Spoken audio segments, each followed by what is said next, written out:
Chers amis, 183 jours après, nous, peuples unis dans l'adversité, nous sentons toujours ce goût amer fait de sang, de terreur et de larmes.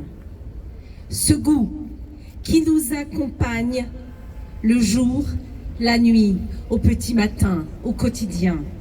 Nous sentons dans notre chair la douleur des familles suppliciées, les corps percés, carbonisés, violés, décapités au nom d'Allah.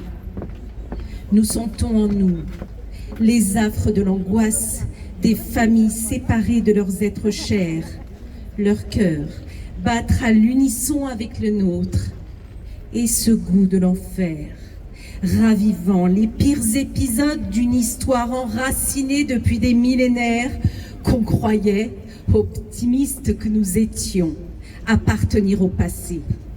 183 jours après, nous, peuple juif, mais aussi Iraniens, Israéliens, Afghans, Arméniens, peuples unis dans l'adversité, sommes déterminés, plus déterminés que jamais à combattre et à dénoncer nos ennemis communs. L'islamisme d'abord. L'islamisme, celui du Hamas, de Daesh, du djihad islamique, du Hezbollah, de Boko Haram, des frères musulmans, des gardiens de la révolution dont l'objectif est d'endoctriner nos enfants à la haine et de nous priver de nos libertés fondamentales, celles de penser, de blasphémer, de refuser le voile, de lire, de danser, de rire ensemble. Combattre aussi les idiots utiles alliés du pire, élus, associatifs, syndicalistes, étudiants, qui expliquent au moment où les Iraniennes et les Afghanes meurent rouées de coups ou lapidées pour un adultère que le voile est somme toute leur choix et qu'il est très saillant.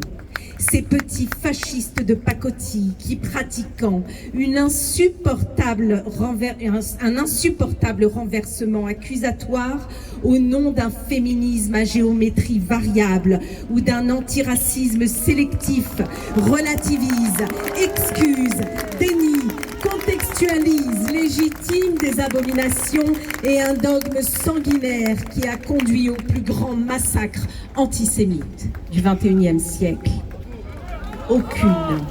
Aucune souffrance n'autorise à nier celle de l'autre, mais les intentionnalités, les responsabilités doivent être, elles, toujours, évidemment décryptées. Vendus à leur électorat ou rattrapés par leur ignorance crasse, ceux-là haïssent en réalité la démocratie et n'ont plus rien de décent.